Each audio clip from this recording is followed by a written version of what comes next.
Aside the presbyopic patients, that's people that require reading glasses to read or to do near work, there are three basic reasons why a person will need glasses for life.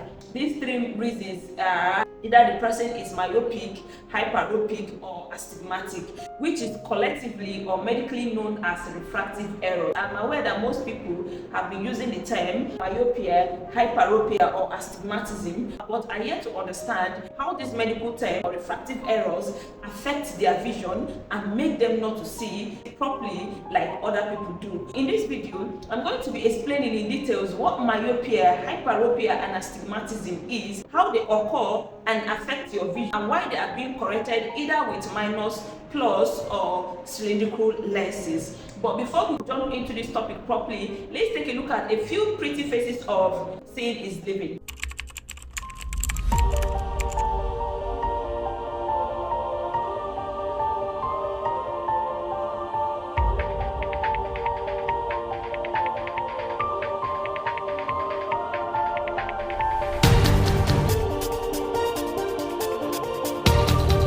Welcome back to Seeing is Living, where you find educative information about your vision and also sales of optical products like frames, sunglasses, protective lenses, and contact lens. And if you're joining us for the first time, kindly subscribe to the YouTube channel and also follow us on the social media handles displayed on the screen. Having said that, let us quickly jump into this.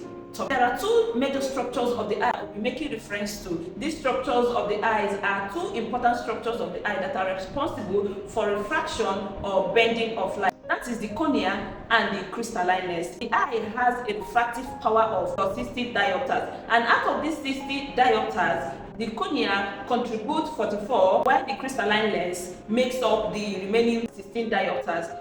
I'm going to be using this diagram to explain what happens in a person's eye. This is the eye. I'm not a good artist. So important structures of the eye that are responsible for refraction or bending of light. These structures of the eye include the cornea and the crystalline lens.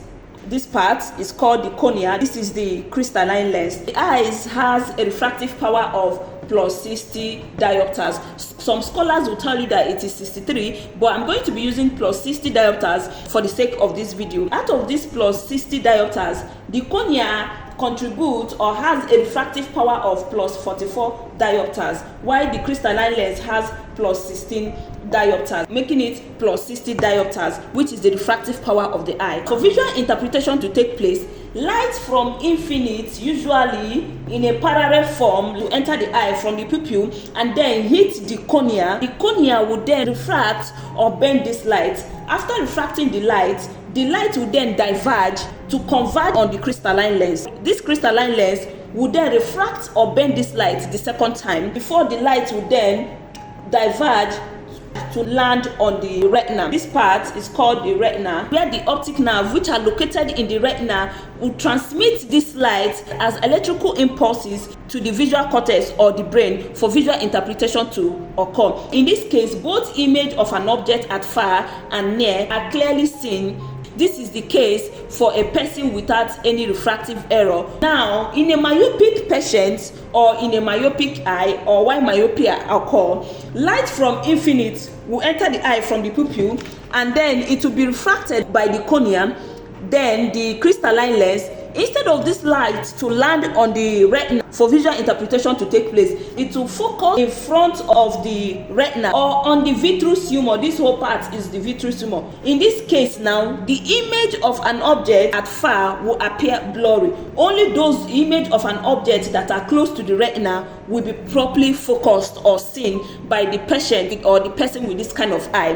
This is the case seen in a myopic patient. Instead of the light to fall on the retina, the light will, however, fall in front of the retina or on the vitreous humor. This will now result to only image of an object at near to be sharply focused, while those at far appears to be blurry. And when these people try to squint or accommodate to see the image of an object at far, the more the image of an object at far keep moving away from the retina, causing it to appear more blurry. That is why in the classroom you will see this particular set of people leave their seats, especially if they are seated at the back. They leave their seats to go closer to the class board in order to see what the teacher wrote on the board, because even when they try to squint, the image becomes blurrier. This will now take us to the definition of myopia, where we define myopia as the type of refractive error where only image of an object at near appears to be clearer, while that of the image of an object at far appears to be blurry.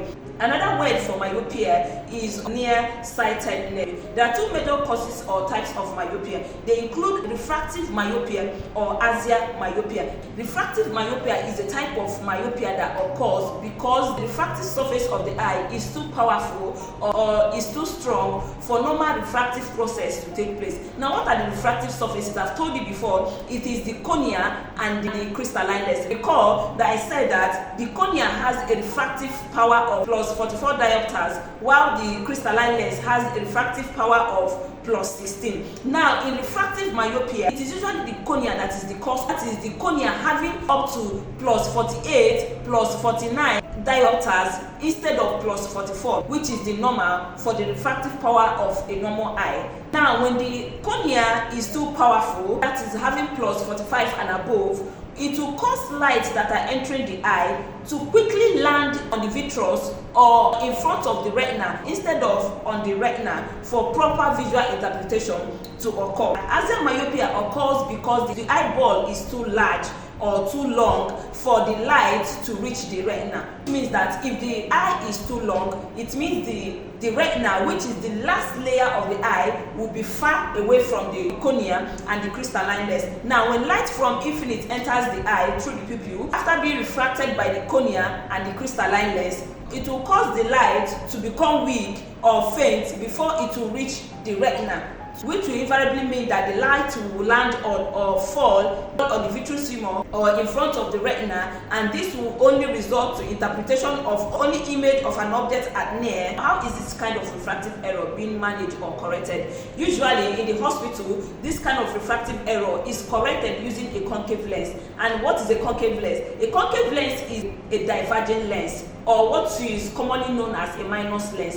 What is the function of this minus lens? A minus lens, being a diverging lens, pushes light to move forward before it will converge at a point. Clinically, this kind of refractive error is corrected by placing an external refracting or refractive surface in front of the eye. Let's take, for example, refractive myopia, where the myopia occurred due to the cornea having higher refractive power, let's say plus 48, for example, which is higher than normal. Remember, I said the normal is plus 44. The doctor is going to be prescribed -4 lens in front of the eye. That is what you wear as glasses. Now, let me say I am a myopic patient. I'm not myopic though, and this my lens is -4. Now, when they give me this -4, this -4 is going to reduce the power of the cornea, because the power of the cornea, I don't know if you are getting what I'm saying, because the power of the cornea is too high or more than normal. So the -4 will reduce. There is just a simple logic.